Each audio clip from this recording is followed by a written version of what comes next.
Someone have a song they'd like to start with? Yes, Annie. In which, the Blue Book? 219. 219.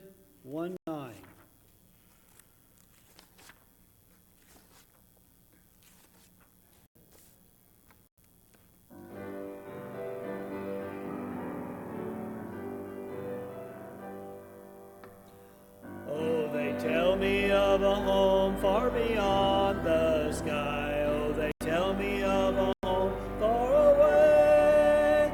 Oh, they tell me of a home where no storm clouds rise. Oh, they tell me of an unclouded day. Oh, the land of cloudless day. Oh, the land of unclouded sky. They tell me of a home where no storm clouds rise. Oh, they tell me of an unclouded day.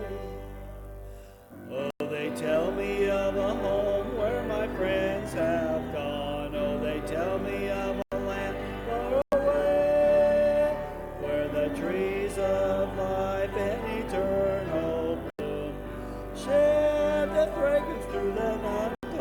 Day, oh, the land of cloudless day, oh, the land of unclouded sky.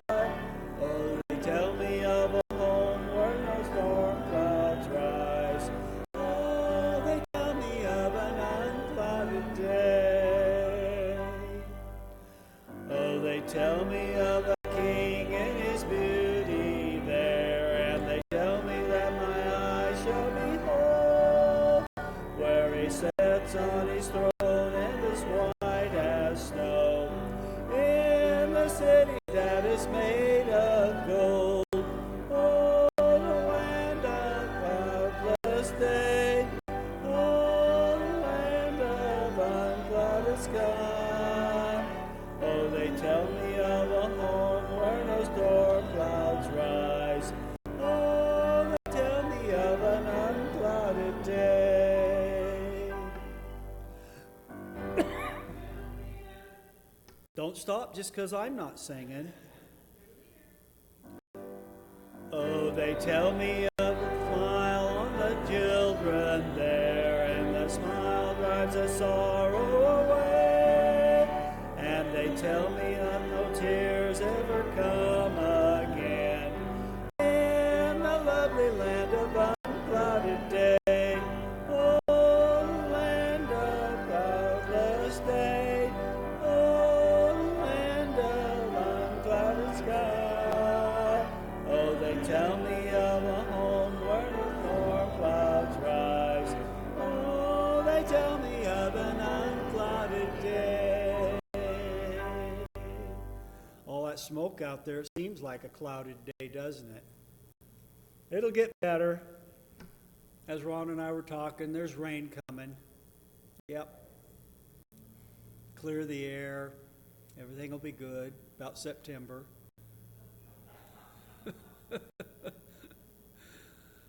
Okay, someone have a song. Another song, please. Got room for two more. 304, same book.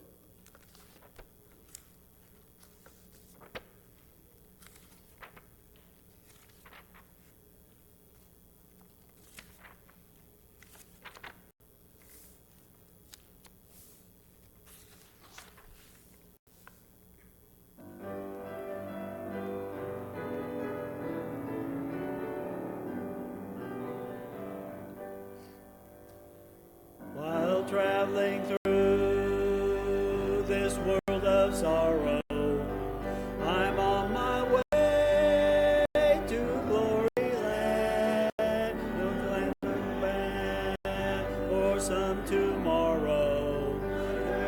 Here I'll understand. I want to know more about my Jesus, about my Lord. The mansion I'm gonna receive as as my reward. I want to know more about thy homeland. I mean to go there someday, somehow. And after I reach that heavenly city, I want to know more than I know now. I'm glad I know the blessed Savior, for through his blood he set me free. Though rough the road, I shall not waver, for some glad day his face I'll see. I want to know more about my Jesus. I want to know more about my Lord. I want to know more about that mansion I'm going to receive as my reward. I want to know more about that homeland. I mean to go there someday, somehow. And after I reach that heavenly city, I mean to know more than I know now. He promised when my soul ascended, I'm coming back, the Lord did say. If on his promise you depended, on wings of love you'll soar away. I want to know more about my Jesus. I want to know more about my Lord. I want to know more about that mansion I'm going to receive as my reward. I want to know more about that homeland. I mean to go there someday, somehow. And after I reach that heavenly city, I mean to know more than I know now. One more, last song, last hand. I'm taking bids. I can't. If I put up the money, will you bid? You have a. You want $59 now? Okay.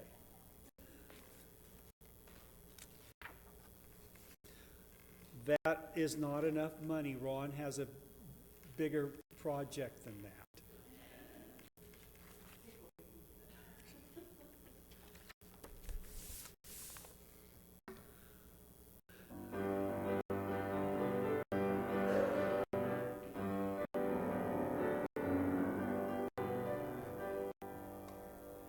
My heavenly home is bright and fair. I feel like traveling on. No pain nor death can enter there. I feel like traveling on.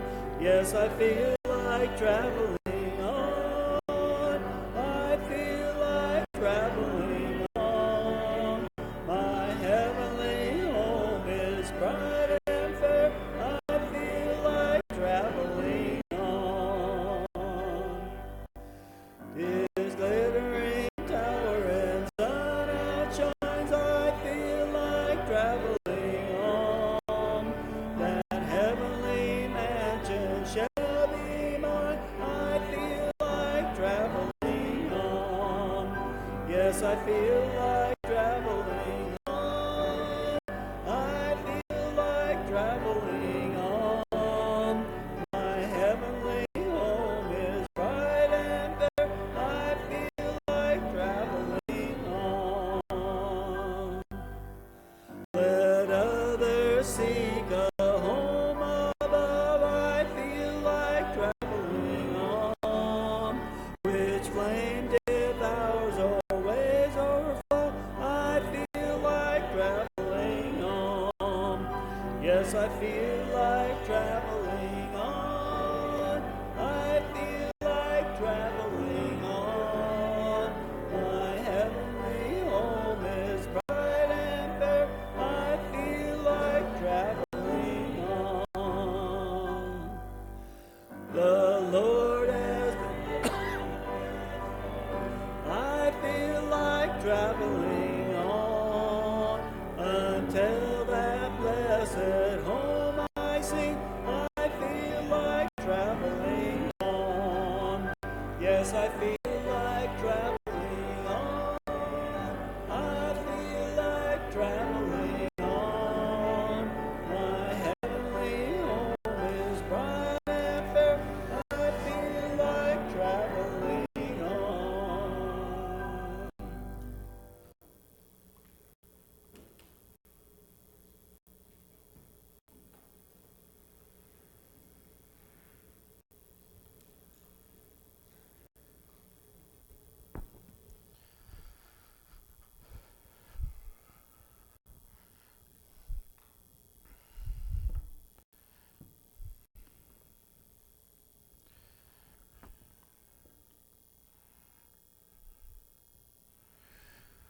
Well, good afternoon. It is good to see everyone. Good to have everyone here. Do we have any other prayer requests? Let's continue to keep Sister Lillian in our prayers. Also her son as he's traveling home. Also keep Sister Carol in our prayers as she's healing up. The Keffers, all their neighbors that are in all their situations, so we want to remember all of them. Any others that I'm forgetting? The Hawkins are going to be traveling tomorrow and then Wednesday. Also, Robin's coming home tomorrow or Tuesday. Tuesday. So she was going to Idaho, so hopefully she doesn't cause a fire or get involved in a fire. so yeah.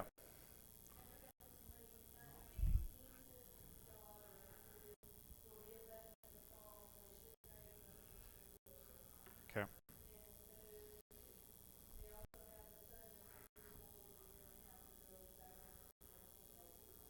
Okay.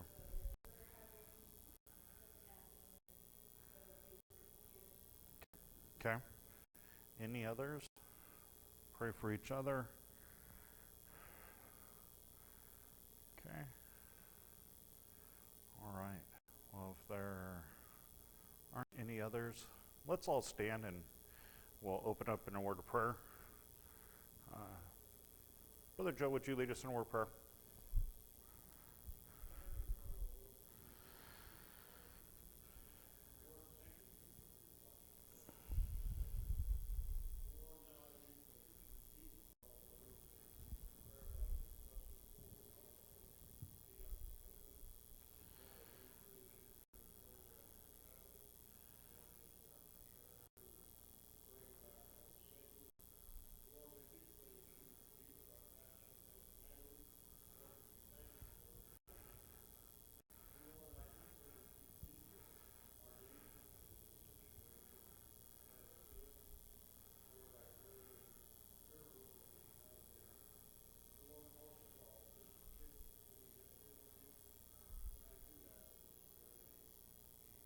Amen. All right. In way of announcements, we've got a few things to keep in mind. We do have ladies' Bible study on Wednesday at 10. Then our normal Wednesday evening Bible study will be looking at Matthew 28, 18 through 20, and that promise. Then August 5th, ladies' craft night here at the church at 6 o'clock. Then we have the annual fellowship meeting in Roseburg on the 16th and 17th, and then not too long after that, we have our annual church Labor Day camp, August 29th through the 30th, September 3rd. So keep all those things in prayer. This evening, or this afternoon, it's not really evening, But this afternoon, I want to continue our study that we've been looking at as far as the process in which how we can help disciple and help each other grow through this process of maturing as children of God, and how we do that. And one of the things we've been looking at is what we're calling is the SCMD process, or the Share, Connect, Minister, and Disciple process, and how that correlates with people and their spiritual growth, and how we can help them grow spiritually. Last week, we talked a little bit about share and sharing with each other, not just with infants. I think this is important. Those that are spiritually dead, we want to make sure we're sharing the gospel, sharing how Christ has affected our life, sharing with them ultimately we want to share with them the good news of Jesus Christ and why he has benefited our life and how he has helped our life to have that relationship with him. Then spiritual infants, once they accept Christ, we want to share with them why is it important to be involved in church, what they can start doing to learn how to grow, share different things that we've gone through, but just continuing to share the importance of building that relationship with God, and we'll talk a little bit more about that today. As we move on, spiritual children, what we find is they need someone to connect with, and today we'll consider that relationship and the importance in helping spiritual infants move to this next stage in spiritual children. We connect. The word connect. We'll use that word to illustrate the bond that children of God share with each other as members of God's family, and specifically God's church and us. One of the things I think when as we accept Christ as our personal Savior, I don't know about you, but when I come across someone that I may not have ever known, and they start talking to me and I start talking to them, if they know Christ, there's a bond, or there's something there that helps me know. There's something that I feel, it's hard to explain, but there's a bond there. And so there's a connection, and I think that goes through God and through that relationship with him, that we know them, and that it's easy to talk to them and really work and share the gospel. But we want to help people connect to God, connect to the church, connect to helping them. And so as we rely on connecting, this word connect, I want to underscore the necessity of discipleship being done in the context of the relationship in the church. We need this. We need each other, and doing this together we can't do it by ourselves. And so I think that's one of the things that there's this idea out there. Let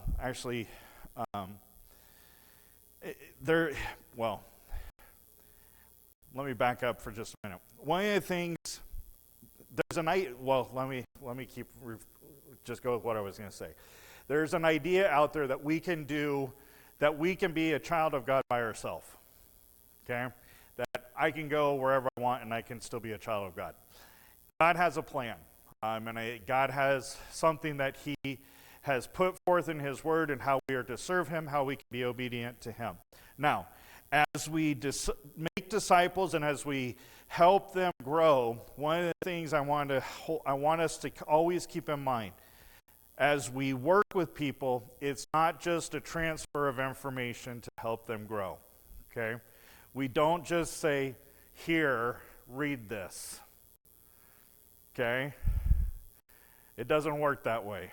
Okay, I don't know about you, but if you gave me a book and told me to read it, I'd look at you funny and say, okay, I guess you don't really care. That's just the way I would take it, because just telling me to read something, obviously you don't know me because I don't like to read. That's one of the things with building these relationships and growing together, is knowing how we can interact with them, how you can work with them, and connecting with them on a deep level, so that way you can help them grow through this process. Now, let's get back to what I was talking about. Individual versus others. There is a thought that I can go worship God while I'm out on the lake. Okay? Or I can do that. I can do it while I'm fishing. I can do it while I'm hiking. I can even do it while I'm at home. I can have a relationship and I can connect with people and watch services online and I can still be connected. No, it doesn't work that way. One of the things with COVID that has proven, and not only has it proven it through work, but through churches, is that we need what a lot of people have classified as community. We need each other, okay? We need the support. We need we need to be socializing with other fellow church members and other children of God, because when we go and we segregate ourselves from everyone, what happens, and I've seen this more times than not, we start going down this trail where we quit growing, or we start doing whatever we think is good, and we're just going to fall into traps and Satan's going to do he's going to do some harms in our life. And so we want to make sure that we have, that we don't have this idea of that we can just do it all on our own. While they try to stay connected to God, these people try to stay connected to God, they ignore his design to be connected to others. Meanwhile, they are dying on the inside because no one truly knows them, and seemingly no one cares. Okay? Worse yet, they are not even growing as disciples and are unable to fulfill Christ's command. Let's turn to Mark, the 12th chapter, because I think this tells us what the plan is and how we can connect and how we can help each other. Obviously, verses that we all should know, and they're recorded in Matthew, Mark, Luke, and John, but this one is Mark records it this way. In Mark 12:29, he says, "And Jesus answered him, Jesus answered him, the first of all the commandments is, Hear, O Israel, the Lord our God is one Lord. Thou shalt love the Lord thy God with all thy heart, with all thy soul, with all thy mind, and with all thy strength. This is the first commandment. The second is like, namely this, Thou shalt love thy neighbor as thyself. There is none other commandment greater than these." The thing about this idea is when we look at these verses, Christ and Jesus is sharing with us that our life needs relationships. Okay? We need to build a connection. Number one, what's the first relationship we need to have? God. Okay? If we don't have a relationship with God, we're going to look at a verse that talks about if we don't have a relationship with God, we're not going to be able to have a relationship with others. And what's interesting is it goes the other way too. If you don't have relationships with others, you don't have a relationship with God. Okay? And so it's both. Now, the second, I've already kind of given you the answer. The second commandment gives us a description of that relationship, and that is with other people, neighbors. And the disciple or the rich man asked Jesus, "Who's my neighbor?" And he shared with them everyone. Even the Samaritan was supposed to be his neighbor. So every person that we come in contact with is our neighbor. And so we are to help and strive to build relationships with others. How, as we look at this, the question that I think about is, when we look at these two verses, how can we say that we can be Christians or we can be children of God and be successful in this by ourselves? These verses are very clear. We can't do it on our own. We need God, number one, and then we need others after that. Which is why he tells us and he commands us, once we are saved, to do what? Be baptized, But then after that, he says to do what? Get involved in a church. Become a member of the church. And being a member of a church and getting involved in a church is not just coming on Sunday. Okay? It's getting involved in every activity and being involved in the church and helping the church and doing things with the church. Okay? And so I think that's very important. Jesus indicated that to completely fulfill God's commands, you need two categories of relationships. First, with God, and second, with others. Okay? Now, I want to talk about our connecting with God, or our relationship with God. Jesus, and as we look at these, we're looking at how Jesus modeled this through his life, through his ministry. Jesus connected with God. Could we agree with that? Okay? A lot of different ways in which he did that. But we find, and we're going to look at a few of those things, but Jesus modeled a deep, abiding relationship with God the Father, and the disciples observed Jesus having this type of relationship with him. Okay? And so I want to look at a few verses that talk about this and how he modeled having a connection and talking to the Father. The thing is, I can give you verses that talk about that Jesus makes a statement. I and my Father are one. He says, I'm going to do what the Father I do, and I say what the Father has commanded me to do. Okay? We've discussed those verses. But I want to look at a couple other instances. First of all, first one is in Luke, the 2nd chapter. You know Jesus at a young age started doing what his Father wanted him to do? He started showing his relationship with his Father while he was still home. Okay? Luke, the 2nd chapter, verse 49. This is Jesus. Mary, Joseph, and Jesus have gone to Jerusalem to do the Passover, do the feast. Mary and Joseph are on their way home and realize what? Jesus isn't there, right? And so they have to turn around and get back. A few days that they're gone, and they have left Jesus in Jerusalem, which makes I've always wondered, where did he stay those few nights? Okay, did he just stay in the temple? Who knows? Maybe he stayed with other family. I don't know, but it doesn't tell us, and so it's not that important. But he's still in Jerusalem. He's teaching at the temple, and they come back and they find him. Now, as a good mother and father, they're worried. Okay, if Annie was to disappear, there's only been 1 or 2 times that Annie has disappeared, and we haven't really known where she is at. Even those 2 times, it was a little stressful, okay? I was a little worried. But they get back, and I haven't lost her for 3 days, though, so I do have to say that, okay? But as they come back, they find Jesus in the temple teaching. And this is one of the things that he shares with his parents. He says, and he said unto them, his parents, how is it that ye sought me? Wist ye not that I must be about my Father's business? And essentially what he's telling them is, don't you know I need to be about my Father's business?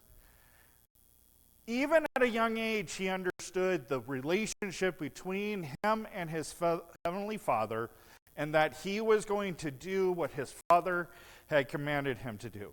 Jesus wanted to be about his Father's business, okay?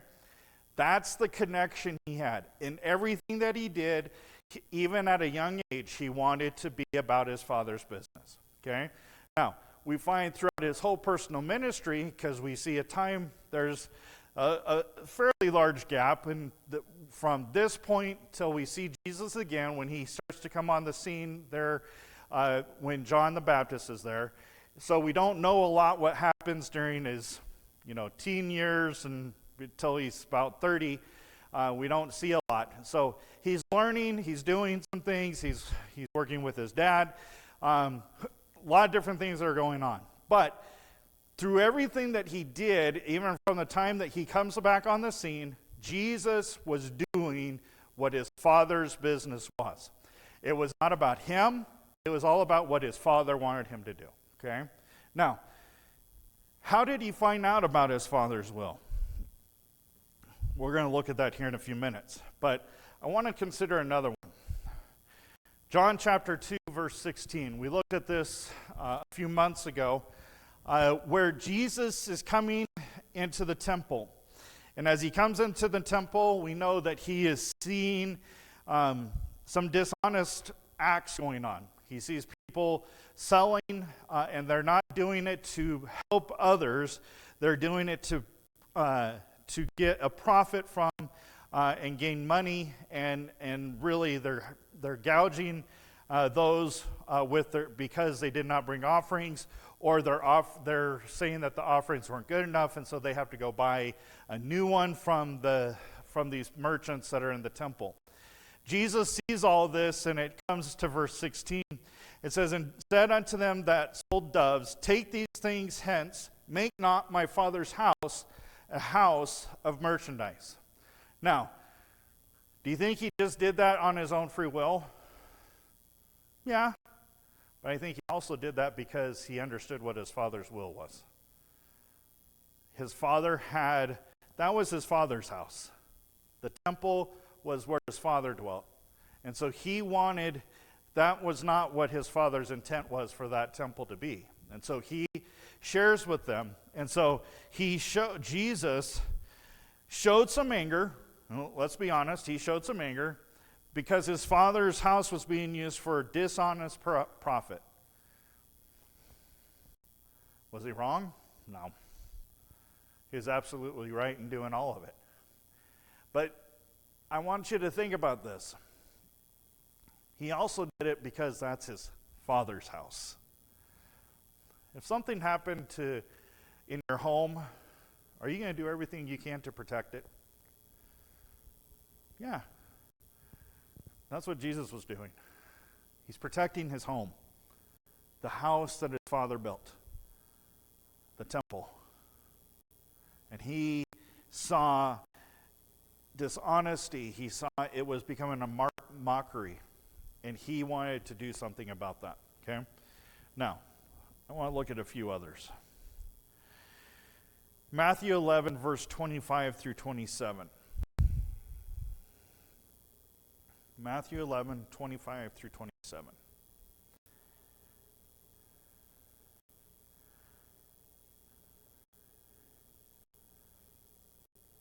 Says, verse 25, "At that time Jesus answered and said, I thank thee, O Father, Lord of heaven and earth, because thou hast hid these things from the wise and prudent, and hast revealed them unto babes. Even so, Father, for so it seemed good in thy sight.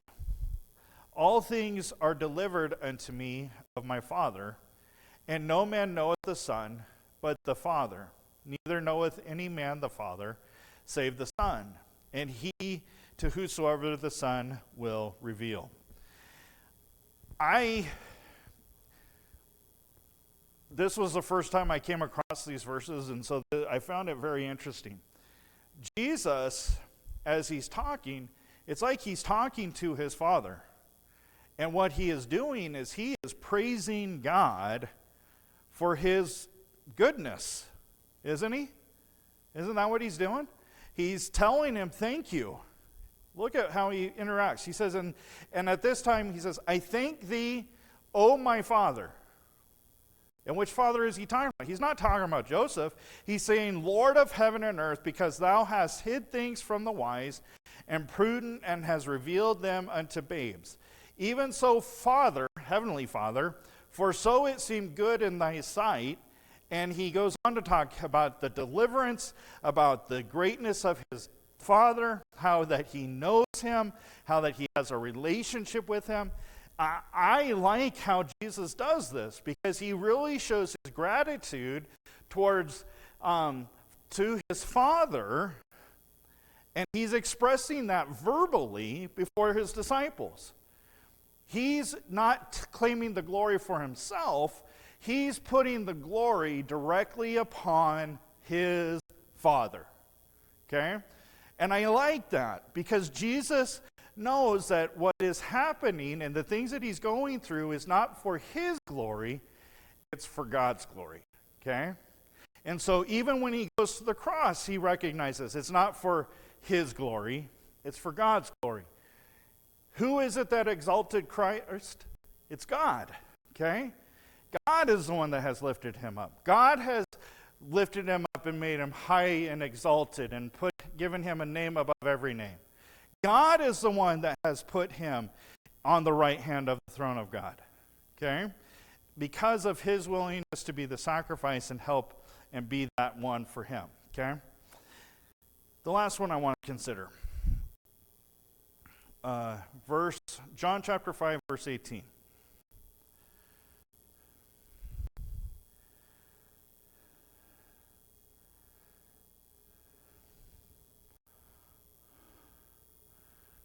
Now, what we find is Jesus has been doing miracles, and I don't think it's by accident that he's doing them on the Sabbath day. Okay? I think he's trying to make a point. Okay?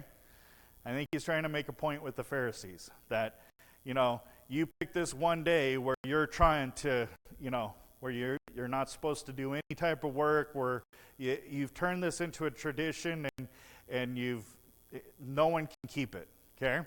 Now, Jesus comes along and he has, I don't remember the circumstances around this, but he's done something. And so in verse 18 it says, because of what he's done, the Jews sought more to kill him because he not only had broken the Sabbath, but said also that God was his father, okay? Big no-no, which we know is true. We know God is his father, and we see that through the scriptures. But it goes on to say, making himself equal with God. Verse 19, then answered Jesus and said unto them, verily, verily, I say unto you, the Son can do nothing of himself. Okay? Now, there's a lot of people that say that Jesus knows everything. The Bible does not say that. Jesus doesn't know everything. God knows everything. God the Father. Now, how do I divide that up? Faith. Okay? I just trust in God about it. Jesus, because one of the things I want you to think about is Jesus was told by his Father to come to this earth to be born of a virgin. Jesus didn't know when that was going to happen. God told him when that was going to happen. Okay? Now, same thing's going to happen in the future. God is going to tell Jesus, now is the time for you to go back. Jesus doesn't know. Jesus even tells his disciples, I don't know when that's going to happen. Even the angels don't even know. So how do we relate that to what we're looking at today and what we're discussing? Jesus, on a constant basis, had to make sure that he was following the will of his Father by communicating with him on a daily basis. Okay? We see through many occasions where Jesus goes off to pray. Why? Well, to seek the will of his Father, to get some help from his Father, to seek his advice. But we see through these scriptures, he says, the Son cannot do anything of himself, but what he seeth the Father do. For what things whosoever he doeth, these also doeth the Son likewise. For the Father loveth the Son, and showeth him all things that himself doeth, and he will show him greater works than these, that ye may marvel. Okay? For Jesus to truly understand the will of his Father and of God, he had to have constant communication with him and constant interaction with him. Okay? Do you think that he just went and talked to God every Sabbath day?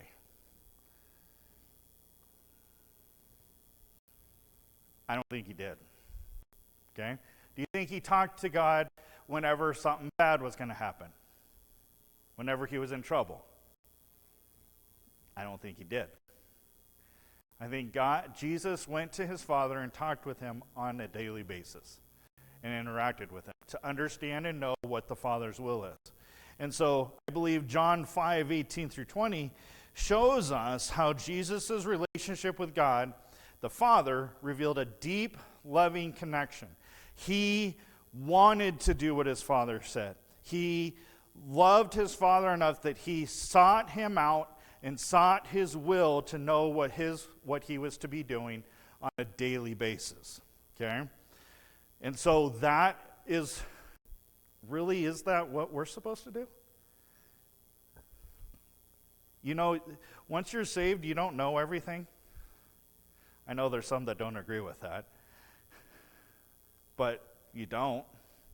We have to learn it. We have to grow. We have to connect with something. And one of the best connections we can have is with God. Okay? That's our number one connection. One of the first things that we want to help spiritual children do is get connected to God and help them develop new habits to where they can know and find out and seek out the will of God for their life. Okay? That's one of the very first things we want to try to do, and it's help them do that. But I think even and one of the things I believe is all of these, we don't stop doing these. I believe these just are, as we look through this process, what happens is they are added to each other, okay? We're not going to stop sharing. We're going to continue to share and tell people about Jesus Christ. As we get connected to God, we're going to stay connected to God, and we're going to continue to grow in our relationship with him because of that deep connection and deep love with him. So as we look at this, I want us to really think about God. Jesus spent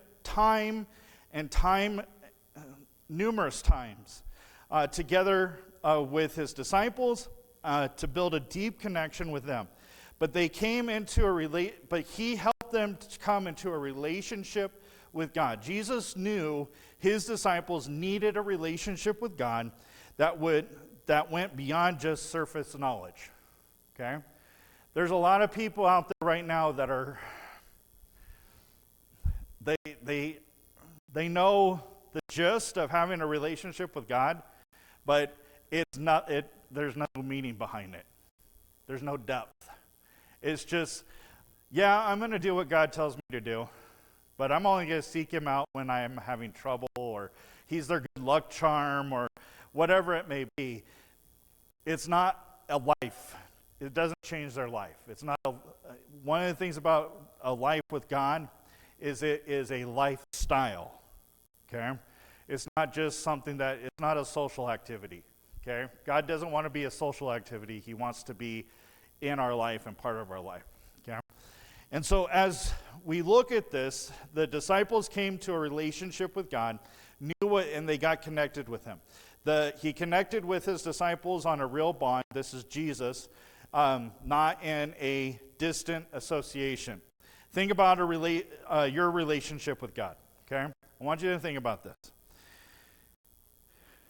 When you interact with God, how often do you connect with him? Do you do it every day? Do you do it at a set time every day? Or do you do it regularly throughout the day? Or there may be some, you do it once a week. Or when you need to, once a month. I submit to you that having a relationship with God, we all can improve. Okay? We all can do better. I can do better. And I think all of us, if we're honest with ourselves, we can do better in our getting connected with God and getting to know him. Because can you learn everything about God? I haven't.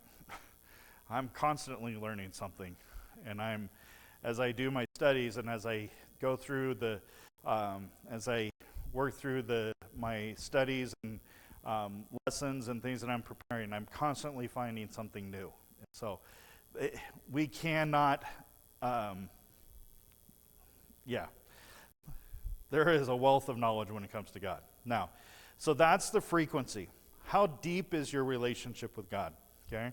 And think about this. I don't want you to answer this, but I want you to think about how deep is your relationship with God. Is it like an ocean? Like there is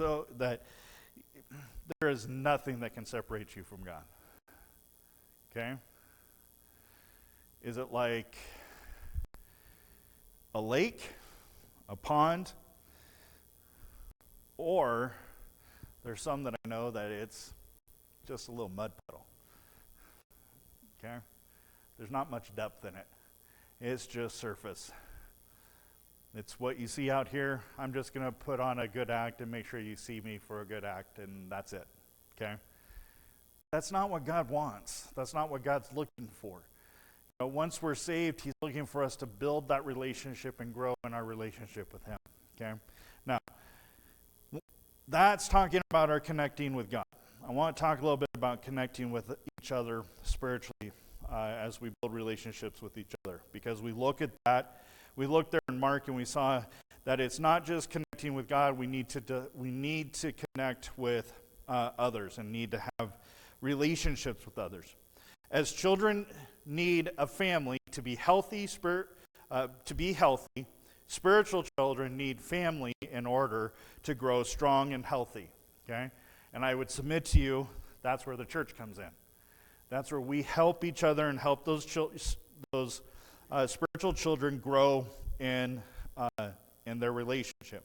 Jesus continually modeled and promoted connection with others. He worked with his disciples, and that group of disciples worked together. As they worked together, we see them spreading out and starting to help others and start ministering to others. He didn't just meet with his disciples one-on-one for an hour a week. He also brought them into a small group small group of 12 to do life together. They saw everything that Jesus was doing. Now, in this circumstance, I think there was a different thing. This was different because Jesus had a small period of time that he needed to put a lot of attention to these 12 disciples. So he needed them for 24/7. Okay? Now, I don't know about you, but I'm going to use a phrase that I said that we hear a lot this morning is, I don't have time. I've got to study, and we've got to, we have work, and we all have lives that we have to do. Now, I want to make sure you understand those things are important. God has put those things into our life, and we need to be good stewards of our time and make sure we're doing that.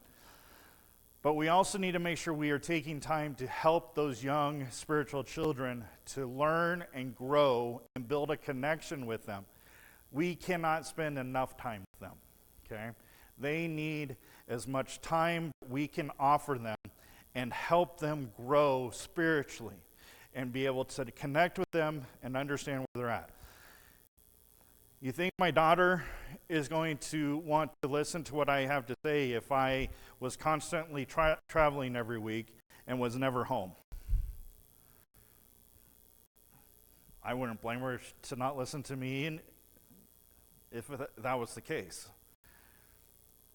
But I strive to build a relationship there, and I'm striving to connect with her and work with her. But it also goes with my wife, that if I was not here, if I was here traveling all the time, and I can tell you there was one point during my working career that I was doing a lot of traveling, and I felt disconnected from them because of the traveling.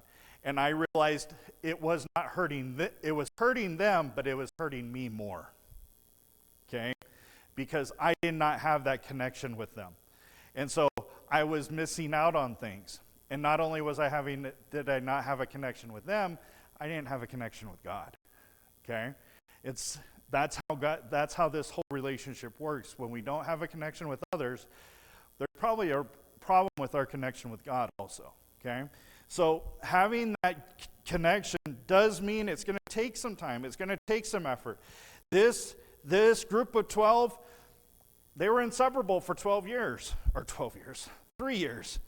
And so they needed this. And what Jesus was trying to do and trying to accomplish with them is Jesus knew he had to spend this time with them so he could help them understand, because he was leaving. He knew he needed to give them as much information, support, and help to get through the rest of their lives because he was going to be going back into heaven, okay? So he did that. We may not be able to spend 24/7 with people, but we must be willing to build a relationship and have a relationship that on a deeper level than just a weekly meeting, okay? Sometimes that means we have to call them and talk to them and get to know them and understand, okay? Now, this is the verse I wanted to talk about. 1 John 4:19. 4:19 through 21. This talks about what happens when we don't have those relationships with others. Verse 19 says, we love him because he first loved us. Amen? Okay. If a man say, I love God and hateth his brother, he is a liar. Okay? We got to be careful. Because it goes on to say, for he that loveth not his brother whom he hath seen, how can he love God whom he hath not seen? Which is a legitimate question. And something that we really consider. If we have a problem with a brother who we can see, how can you say that you love God who you can't see? Okay? It's kind of tough. Okay? Let's go on. And this commandment hath we from him, that he who loved God, love his brother also. The two go hand in hand with each other. If you love God, you're going to love your neighbor. Okay? If you love your neighbor, you're going to love God. Okay? You have to. That's just the way it works. Okay? Now, the opposite is true. If you are not following the will of God, you're probably not going to be getting along with other people. Okay? And if you're not getting along with other people, it's probably because you're not getting along with God. Okay? So they work hand in hand with each other. So, and that's one of the things I tell people is and a lot of times they don't want to come talk to me and I just see it. And you want to just tell them, you know what, if you would just get things fixed with such and such, you'd be a happier person. But we want to hold things against people. We want to have grudges, whatever it may be. But the problem is it's only hindering us. Okay? It only hinders us. It doesn't hinder your relationship with anyone else. It hinders you. And it doesn't hinder their relationship. It hinders your relationship with God. Okay? So just be careful of that and be aware of that. Because if we're going to be obedient, I truly believe that if we are obedient to God, we're going to be happy to be obedient and be loving to others. Okay? So consider that and think about that. Okay. As we see this happening, if we don't love fellow brothers, we can't love God. Okay? Now, I want to end with this verse because I believe this all starts here. Okay? If you can't love your brothers, you're definitely going to have a hard time loving people outside. Okay? Because what you deal with out there is exactly what you're going to deal with in here. The only difference is these are saved. They're not. Okay? And I guarantee you they're going to hurt you just as much. And unfortunately, I'm not trying to say this as bragging, but I've seen children of God hurt children of God more than lost people hurt children of God. Okay? That's not a good thing. I'm not trying to gloat on that, but it's sad. It's unfortunate. But we need to be willing to show some grace and show some love to others because Jesus showed that. And so as we conclude, I want to conclude with these verses. Colossians, the 3rd chapter. Colossians chapter 3, because I believe this really shares with what we as a church should want to do for each other and how we can help each other as we connect, build relationships, and help each other grow through this life as children of God.